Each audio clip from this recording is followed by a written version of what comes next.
Hello everyone. आज के इस वीडियो में हम लोग लेसन 5 का बिजनेस स्टडीज का ऑर्गेनाइजेशन चैप्टर का पार्ट 4 करेंगे कवर इस वीडियो में।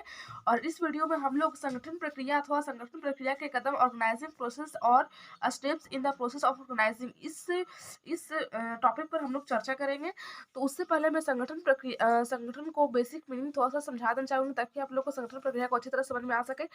संगठन क्या होता है और ये कैसे किया जाता है। संगठन जो है वो किसी भी संस्था या कंपनी में सभी चीज़ों को इस प्रकार अरेंजमेंट करना ताकि वो संस्था का जो गोल है उसको अचीव किया जा सके, उसके अकॉर्डिंग अपना फ्रेमवर्क सेट करना और उसके अकॉर्डिंग कार्य को अंजाम देना ताकि जो संस्था है उसका जो निर्धारित लक्ष्य है उसको अचीव किया जा सके। तो अब हम लोग चलते हैं संगठन प्रक्रिया और उस संगठन प्रक्रिया के कदम की ओर कि कौन-कौन से इसमें स्टेप्स फॉलो करने पड़ते हैं। फर्स्ट ऑफ ऑल आप लोग अगर मेरे चैनल पर नए हैं तो आप मेरे चैनल को लाइक से सब्सक्राइब जरूर कर लीजिए। और ऐसे ही नए वीडियो को नोटिफिकेशन के लिए ऐसे ही इस चैनल को देखते रहिए। तो चलिए स्टार्ट करते हैं। जिस प्रकार मैथमेटिक्स में आप लोग देखे होंगे कि फर्स्ट ऑफ ऑल जैसे कि बोर्ड मास में पहले ब्रैकेट काम होता है, फिर ऑफ गुना का, फिर डिवाइड, फिर मल्टीप्लाई, फिर एडिशन, फिर सब्ट्रैक्शन। उसी प्रकार जो संगठन प्रक्रिया होता है उसमें जो स्टेप्स होते हैं उसको फॉलो कर ही हम लोग जो कंपनी या संस्था का जो लक्ष्य है उसको हम लोग अचीव कर सकते हैं। तो चलिए स्टार्ट करते हैं। संगठन प्रक्रिया प्रबंध की एक ऐसी प्रक्रिया है, यह प्रबंध की एक ऐसी प्रक्रिया है, ठीक है। यह मतलब मैनेजमेंट का यह सेकेंड फंक्शन है जो संस्था को निर्धारित उद्देश्य और लक्ष्यों को प्राप्त करने के लिए निर्मित की जाती है। यह संस्था का जो लक्ष्य होता है ना उसको अचीव करने के लिए ही की जाती है। यह भिन्न भिन्न प्रतिभाओं एवं योग्यताओं वाले व्यक्तियों को आपस में मिलाती है। यह डिफरेंट डिफरेंट क्वालिटीज और डिफरेंट डिफरेंट कैपेसिटी एबिलिटी वाले इंडिविजुअल पर्सन को आपस में मिलाने का काम करती है और उन्हें सुनिश्चित संबंधों का समन्वय या संप्रेषण द्वारा एक संगठन में बांधती है और उन्हें जो सबऑर्डिनेट और सुपरवाइजर को एक कोऑर्डिनेशन और कम्युनिकेशन के जरिए आपस में एक रिलेशन में बांधती है। इस प्रकार संगठन की स्थापना के लिए विभिन्न कदमों उठाना पड़ता है जिन्हें संगठन प्रक्रिया का नाम उससे जाना जाता है। संगठन प्रक्रिया के अंतर्गत उठाए जाने वाले प्रमुख कदम निम्नलिखित है। और संगठन प्रक्रिया के अंतर्गत जो कदम है वो जो हम लोग का स्टेप फॉलो करने पड़ते हैं वो है ये 4 स्टेप है जो आप लोग फॉलो करने पड़ते हैं किसी भी संस्था किसी भी कंपनी में। तो फर्स्ट है हम लोग का है कार्य की पहचान एवं विभाजन, identification and division of work. यानी कि कार्य को किस प्रकार पहचानना है और उसका विभाजन करना है सभी इंडिविजुअल पर्सन के बीच। फिर विभागीकरण, डिपार्टमेंटलाइजेशन, ठीक है। अनेक विभाग होते हैं संस्था के अंदर, उनके उनके अलग अलग कार्य होते हैं, उनको पहचानना और उनके बीच इंडिविजुअल पर्सन को डिवाइड करना। फिर से करें कर्तव्यों को आवंटन अर्थात निर्धारण, असाइनमेंट ऑफ ड्यूटीज, जो सुपरवाइजर है वो सबऑर्डिनेट को उनके बीच अथॉरिटी और रिस्पॉन्सिबिलिटी का इक्वल में कोऑर्डिनेशन स्थापित करना।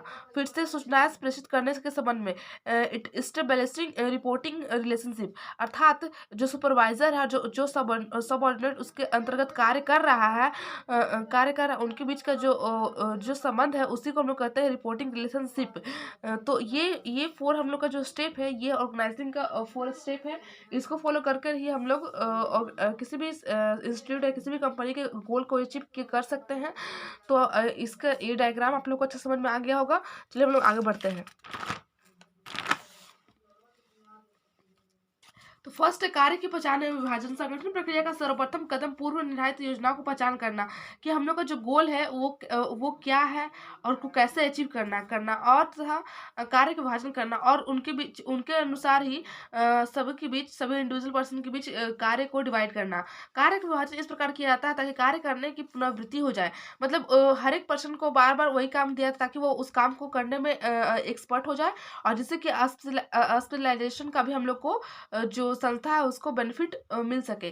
काम का बीमा सभी कर्मचारियों को विभाजित हो जाए।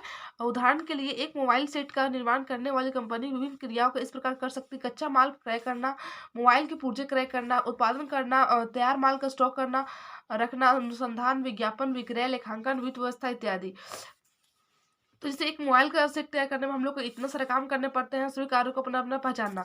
फिर सेकंड जो है हम लोग का विभागीकरण का जब कार्य को छोटी छोटी इकाइयों में प्रबंधकीय क्रिया में बांट दिया था तो उनमें से जो जो क्रियाओं समान प्राकृतिक वाले होते हैं उनका साथ समूहन भी किया जाता है। जैसे कि डिपार्टमेंटलाइजेशन, बिजनेस ऑर्गेनाइजेशन में हर एक अलग अलग डिपार्टमेंट होते हैं जिनका अलग अलग कार्य होता है। परचेज डिपार्टमेंट का परचेज का कार्य होता है, सेल्स डिपार्टमेंट का सेल्स करना काम होता है, फाइनेंस डिपार्टमेंट का फाइनेंस से रिलेटेड कार्य होता है कि कितना फाइनेंस आ रहा है संस्था में, कितना जा रहा है, कितना कितना डिक्रीज हो रहा है, कितना इंक्रीज हो रहा है।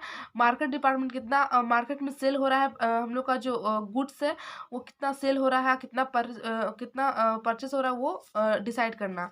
तो ये आप लोग का विभाग का काम है। फिर है हम लोग का है, इस प्रकार का निर्धारण विशिष्टीकरण के सरल बनाता है और इस समूहबद्ध करने की प्रक्रिया को विभागीकरण कहते हैं।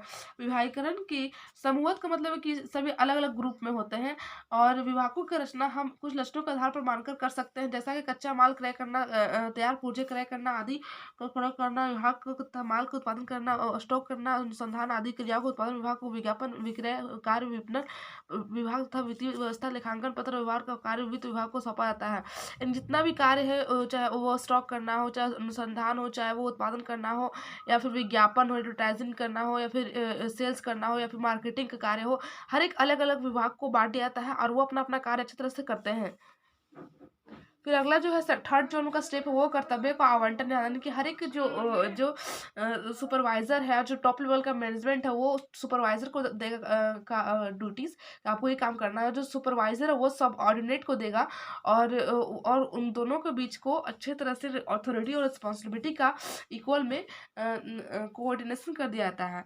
विभिन्न कर्मचारियों को कार्य के आवंटन अथवा निर्धारण अति आवश्यक है। जब एक बार विभागों का निर्माण कर दिया जाता है तो प्रत्येक कार्य को एक व्यक्ति को सुपुर्द कर दिया जाता है। तत्पश्चात विभिन्न कार्यों को विभाग के सदस्य को उनकी निपुणता सिस्टम के आधार पर आवंटित किया जाता है, यानी कि जो व्यक्ति जो पर्सन है, जो इंडिविजुअल पर्सन उस काम को करने के लिए क्षमता रखते हैं उसको वही काम दिया था। जो व्यक्ति जिस काम को करने में क्वालिटी है, ज़्यादा क्वालिफिकेशन उसमें पाया गया है, उसको वही कार्य सौंपा जाता है। व्यक्ति की योग्यता कार्य की प्रकृति में सामंजस्य स्थापित करना प्रभावी निष्पादन के लिए अति आवश्यक है। कार्य आवंटन का यही आवश्यक है, सबसे अच्छा कार्य करने वाले व्यक्ति को ही चुनाव किया जाता है।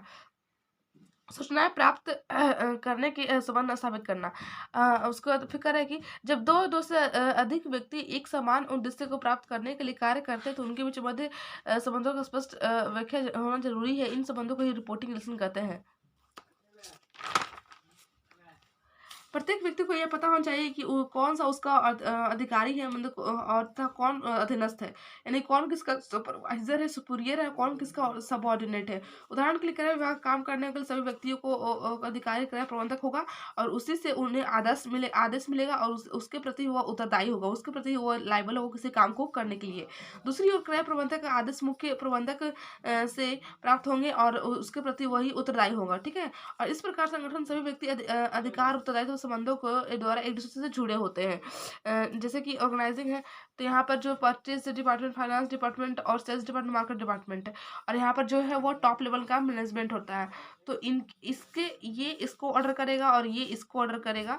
तो उसी प्रकार इन तीनों के बीच का जो अथॉरिटी रिस्पॉन्सिबिलिटी है वो इक्वल में बटी होती है और ये इसके लिए लायबल होगा और ये इसके लिए लायबल होगा। तो आई होप आप लोगों को ये वीडियो अच्छी तरह से समझ में आ गया होगा। ऐसे ही नए वीडियो के लिए मेरे चैनल को लाइक से सब्सक्राइब जरूर कीजिए और आप लोग को अगर और भी ऐसी वीडियो चाहिए तो मुझको कमेंट करके ज़रूर बताइएगा। Thank you so much watching this video.